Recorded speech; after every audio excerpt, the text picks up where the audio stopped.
Hi everyone, this is Dr. Nitin Chhoda with Ignition Time and welcome to my channel. Thank you so much for being a viewer, for being a subscriber. In fact, if you're not a subscriber already, please consider clicking like.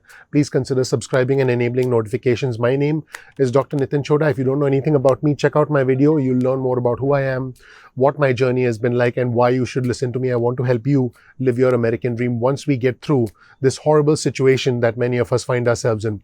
In this video, I'm going to talk to you about stimulus headwinds.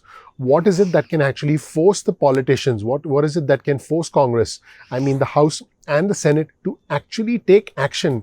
Because believe it or not, even though we are struggling, even though a lot of my fellow Americans are struggling, even though we need quick cash now, we need money for rent, we need to put food on the table, we need to keep the lights on, politicians have different calculations. They look at the stock market. They look at whether there are disasters or hurricanes. They look at the jobs reports. They are actually even concerned about the Senate majority, the House majority, who's going to be the next president. Believe it or not, who's going to be the next president actually will play a role in any stimulus if there's a likelihood of stimulus after the election. Because, depending on who wins the presidency, there could either be a push for further stimulus or there could be, no push for any further stimulus, depending on who wins. I'll go through all those possibilities in this video. In this video, I'm basically going to go over two things. One, what are the things that both the sides actually agree on? Because believe it or not, both Republicans and Democrats actually agree to a few things. There is consensus about wanting to extend unemployment benefits. There is consensus about wanting to send out stimulus checks. There is consensus, believe it or not, about aid to state and local governments. The only difference is, or I should say the big difference, is that the Democrats want right around $900 billion for state and local aid for local governments, whereas the Republicans want to keep that number much smaller, closer to $150 billion. In fact, as you watch this, I just reported that the Democrats are planning on rolling out a $2.4 trillion stimulus relief package. I guess we can call it a scaled down version of the HEROES Act. I've decided to call it the Skinny Heroes Bill. So the good news is there actually is consensus. Both sides agree to several areas. Unfortunately, both sides haven't been able to meet at a point where they can agree on most of those things, all of those things. So the Democrats have resisted anything piecemeal. The Democrats want one big comprehensive package and the Republicans have tried to push for something piecemeal, for trying to do something more targeted, but they haven't gotten support from Democrats in the House. In fact, according to Ed Mills, who's a Washington policy analyst at Raymond James, both sides have indeed tried to come together, but essentially they haven't agreed on something comprehensive. And according to Mills, the whole situation can be summed up in one word. Can you guess what that word is? Well, it's politics. Now, I just want to be clear. I do believe that if you're waiting for a second stimulus, if you're waiting for the extension of enhanced unemployment benefits, if you need quick cash now, if you're hoping that the government can come through, I would say the odds are unlikely, but I don't want you to give up hope yet. On my channel, I'm going to give you the real news, the honest news, the truth, based on all the latest information that's coming out, based on my interpretation of events. I would say the odds are unlikely, but I would never say that the odds are zero. Because the one thing that happens in Washington is that things happen very, very slowly until they happen very quickly. In fact, Ed Mills said something similar. He said, the most optimistic thing I can say is that in DC, things are impossible right up until the moment it's inevitable. So I thought that was well said. Ed Mills also said, we have been surprised by DC in the past, where something that has been declared dead finds a way of resurrecting itself because of an unseen catalyst. And I'll actually talk to you about those catalysts in this video. And, right now, Democrats have proposed or are planning on releasing a $2.4 trillion stimulus bill. So we'll see if that gains any traction in the Senate. I'm not quite confident how many GOP lawmakers, how many Senate Republicans will actually get beyond that. But there's been clear consensus that there is more need for stimulus. I want to repeat again, both Republicans and Democrats agree that there is more need for stimulus, agree that there needs to be more stimulus. There's agreement about enhanced unemployment benefits. There's agreement about stimulus checks. There's agreement about small business aid because small businesses do need aid. There's agreement about schools. There's agreement about healthcare. And there's agreement about aid for local governments as well as airlines. In fact, the $2.4 trillion bill from the Democrats does actually include aid for airlines, which is something that the Republicans have pushed for. So as you can see, once again, there is consensus on enhanced unemployment benefits. There's consensus on the stimulus check. There's consensus on small business aid. There's consensus about forgiveness of loans for students. There's consensus about aid for schools. There's consensus about healthcare. And there's consensus about state and local governments as well as for airlines. So there's so many things that both sides agree on. It's time for these sides to come together. So if we combine all of these requirements, or all of these asks, if you will, we could be looking at a bill that's anywhere between $1.5 to $2 trillion. I don't see how everyone can get what they want and how we can help all these industries and all these sectors with just $1 trillion, because a lot of money is indeed needed. In fact, this was echoed by several lawmakers. According to Senator Mike Crapo, who's a Republican from Idaho, he's the chairman of the Senate Committee on Banking, Housing and Urban Affairs.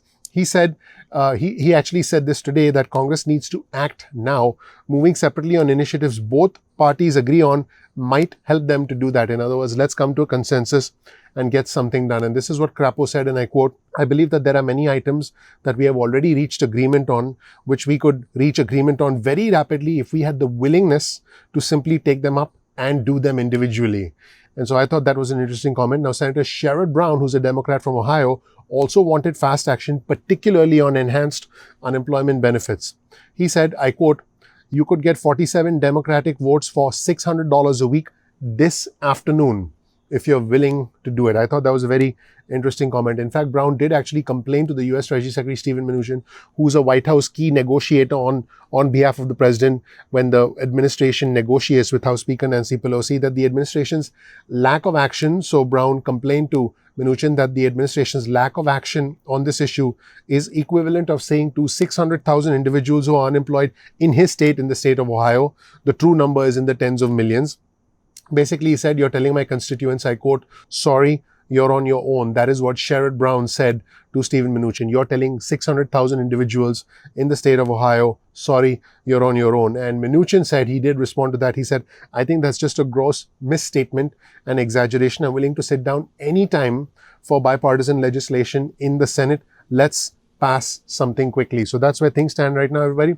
I just want to be clear about where things stand and what is likely to actually get these lawmakers and these politicians to take action. Let me be clear. As the job market improves, stimulus gets less likely. If we are unfortunately hit with active hurricanes and there's a lot of hurricane damage, the need for stimulus will increase significantly. So unfortunately, if there are more hurricanes and more wildfires, the need for stimulus will increase. If the stock market continues to go up, the need for stimulus will actually decrease. In other words, if the stock market starts to tank, the need for stimulus and the pressure on lawmakers for stimulus will increase. The housing market continues to go up because of low interest rates. And finally, here's the big one, according to Ed Mills. He said that if President Trump wins re-election, there's going to be a strong focus by the president post the election, in other words, in November and December, to pass another stimulus bill. However, if President Trump loses the election, according to Mills, okay, this is according to Mills, then if Vice President Joe Biden becomes the next president of the United States, then it's quite likely that the President Trump, meaning, would have no incentive to do any stimulus, and we could potentially see another stimulus as late as January or February of next year, according to this analyst. So let me know what you think in the comment section below. I would also appreciate it if you learned something new. Please consider sharing this video with friends and family. We work very hard, me and my team work very hard to put together these videos for the Ignition Time community. My name is Dr. Nitin Chhoda with Ignition Time. If you don't know anything about me, once again, check out my video. I have the fortune, the honor, the privilege of living the American dream. I want to help you live your American dream. We release videos at 2 p.m. East Coast time most days of the week. So please make sure you click like, you subscribe, you enable notifications. Speaking of notifications, get your cell phone out, send a text message with the word ignition or time to 70,000. That's 70000. You can get added to our SMS list. You can also get added to our email list at ignitiontime.com/alerts. That's ignitiontime.com/alerts. And then you can opt out of our email list or our SMS list at any point in time that you want. Speaking of notifications, sometimes YouTube does not send out notifications. So I recommend that you bookmark youtube.com/ignitiontime.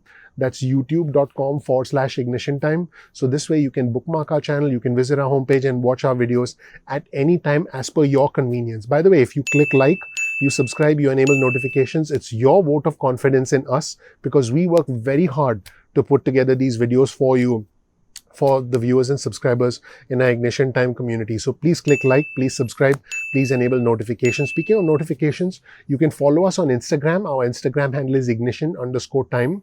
That's ignition_time. And you can also follow us on Twitter for breaking news and alerts on Twitter. Our Twitter handle is also ignition_time. That's ignition_time. Once again, we release videos at 2 p.m. East Coast time most days of the week. Please click like, please subscribe, please enable notifications. I really appreciate you watching. I value your time, and I'm looking forward to seeing you, my viewers and subscribers, in the next episode of Ignition Time. Thank you. Bye.